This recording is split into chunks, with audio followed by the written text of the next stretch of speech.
Hi, welcome to Sugar Free. Sorry I've been so erratic with these readings. I'm not sure what that is about, but here is a reading that I am doing on the 15th of April 2019. Not sure what the time scale for this is, but that's the date I'm doing it. So the form of the reading today, as per, 3-card Major Arcana reading, perhaps with some clarification, and then one from the Swords, one from the Wands, one from the Pentacles, and one from the Cups. So I hope everybody is well.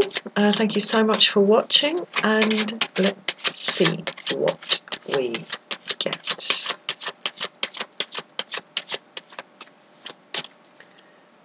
Okay, right, here we go. The Devil in reverse. The Moon in the upright. The Magician in the upright. Now, oh, that's sticking a bit. I sometimes think of the devil. I'm just going to see what this is sticking on. The devil as a kind of really bad version of the magician, and the magician in himself here in the last position here, I'm reading towards me by the way, the magician is, I think, a kind of morally neutral entity, because it's card number 1 after the 0 card, the Fool. It's the kind of proto energy of can. I can. And we see the magician here with all his paraphernalia on the table, and luckily here he's in the upright, which is good. And I say it's morally neutral because can go either way, can't it? It can go a whole variety of ways. One can do good, and one can do evil, and one can do all sorts of things between. So there's no kind of moral colour really to the magician, and yet the devil, as I say, always rather reminds me of the magician. It's the bit where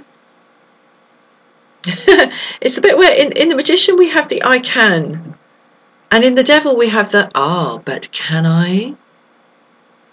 What's holding me down? What internal hooks and chains and bindings are holding me down? And where we have the devil, it's never external stuff. It might look like external stuff that's holding us down, but in many respects we are never ever held down by externals.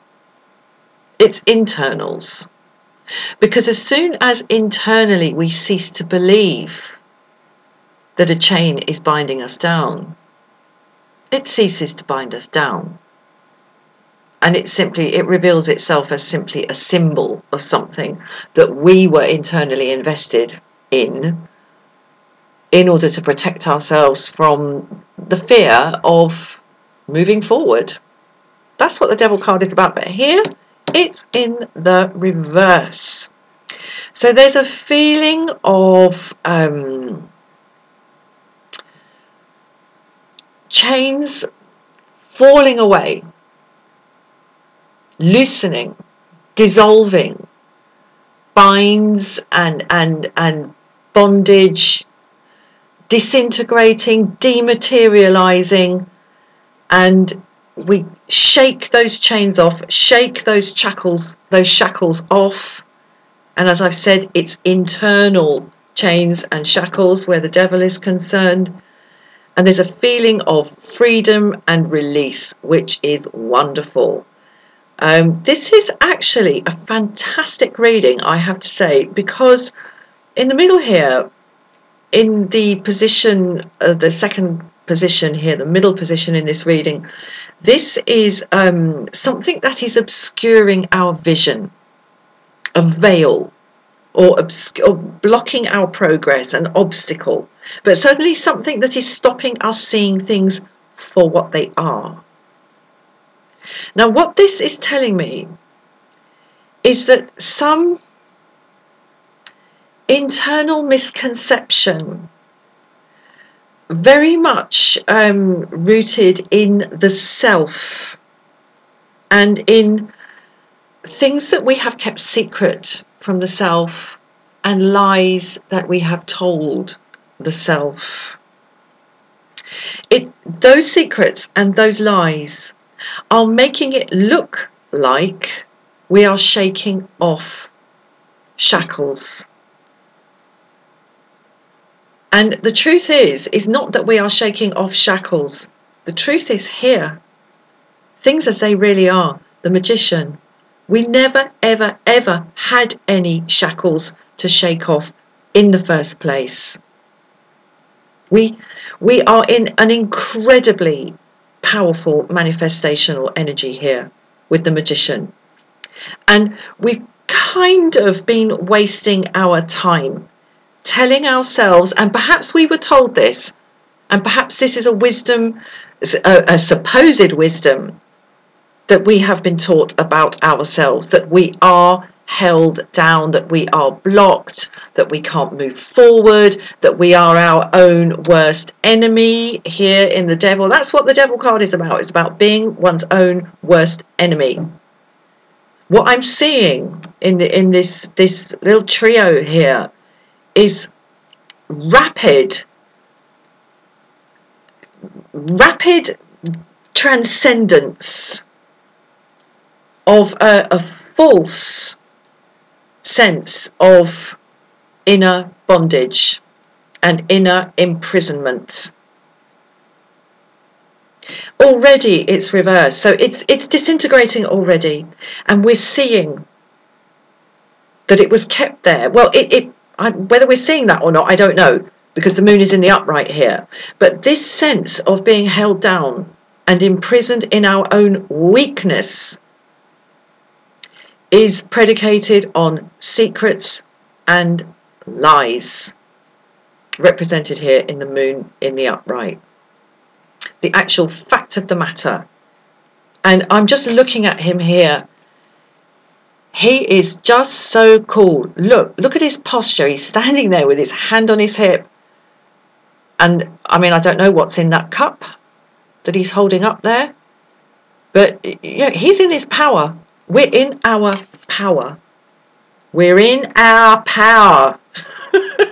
No problem whatsoever. Now, I want to get a little bit more on this moon card because I'm really interested. It looks to me like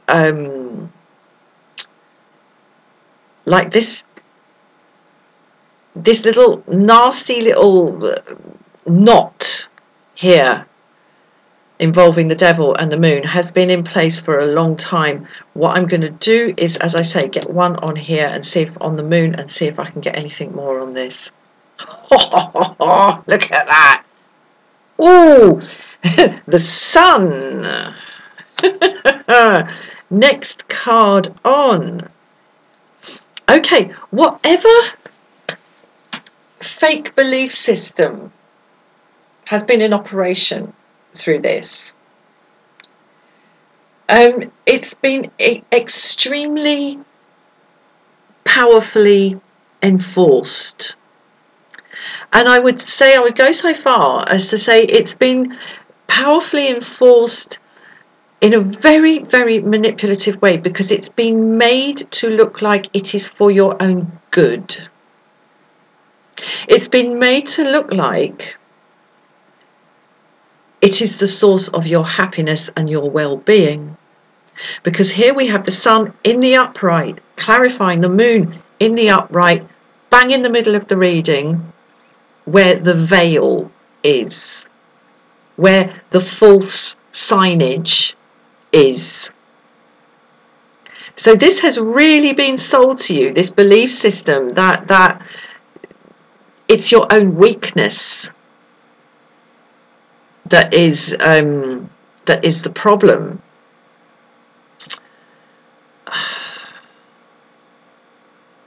This is gaslighting. It's actually quite horrible for me to see here the sun in the upright, suddenly in this position, clarifying the moon in the upright. Suddenly the couple on here, it just looks like some fake story spun to keep you held down, and clearly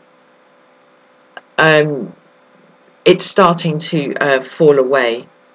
It's starting to fall away, and you come into your power. You are in your power. Right, I'm going to move on now and get one from, I don't want to see any more of this. This is actually quite sinister. This is gaslighting. Whoa, give me a bit of a shiver. Right, I'm going to move on. I'm going to get one from the Swords. Okay, we have the Queen of Swords. So, a powerful authority figure, the female kind of aspect, the yin aspect, the quiet, passive space. Look at all that space around her. And we're being beckoned into it. She's up in the clouds, way up high. There's only one bird up there with her. And the sword is pointing straight up. This is extremely, extremely powerful. And I get the very strong feeling that the entity that is being beckoned into her space here is the entity that has been spinning this cognitive dissonance here in the moon in the upright, clarified by the sun in the upright. Whoever this is about to face the chop. Because the fact of the matter is, we are in our power. Let's get one from the Wands. Okay, we've got the Page of Wands here. Now, something's being examined. And I get the feeling it's being examined for the first time. That's what's coming through to me in this card. Something familiar, something upon which we have relied and upon which we have lent for support and structure, is being examined in a new way for the first time.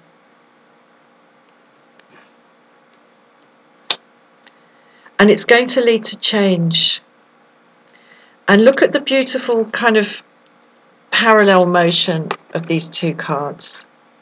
Oh, I can't get them parallel in the camera. Come on. Look at that. Both facing the same way. Both looking in the same direction. Both holding the implement up absolutely straight. I'll tell you what, whatever gaslighting and manipulation and cognitive dissonance weaving and web of lies weaving, and it's clearly been very powerful and well established, it's coming to an end. It's funny, I think that's what my last reading was about as well. Right, we've got the Four of Pentacles.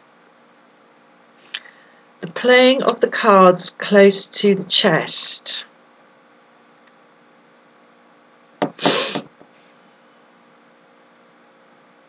I'm going to move on. Oh God, I know. I'm seeing this circle in the moon, this circle in the sun, and these circles here. Whoever this is does not want to let go. because they are getting something out of it.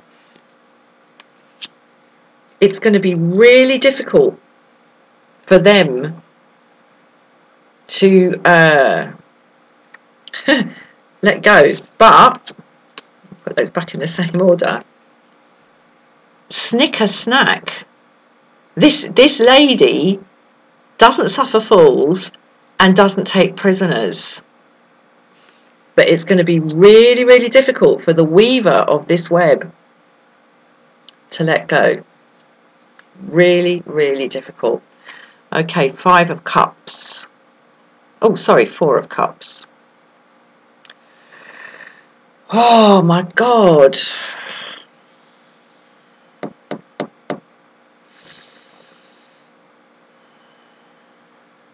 Right, what I see here is a wholesale redrawing of the sense of structure and worldly structure,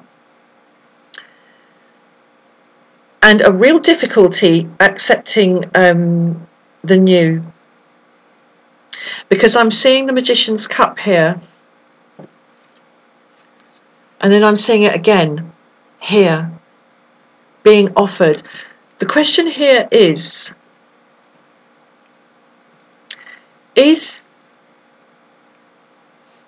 the weaver of this dissonance, of this dishonest web, the purveyor of the gaslighting here, so well entrenched that to see it for what it is going to be almost too much to bear. And it's going to seem easier to just look down and just go, no, I don't want to know. I don't want to know. I don't want to know. Thank you. No. And to keep the blinkers on. That, I think, is the challenge of this reading. Do you have the courage to take the blinkers off? Look clearly at what is sprouting from the top of this wand, which has rather taken you by surprise. Keep the space open and the air flowing through this situation. Release what is being held on to, because sometimes letting go of something toxic can be extremely difficult to do, because it's like letting go of an addiction to some sort of chemical. It can be very, very hard, and you know that what it is you're addicted to is harming you, and yet you don't want to let it go. Can you let it go and drink from this cup?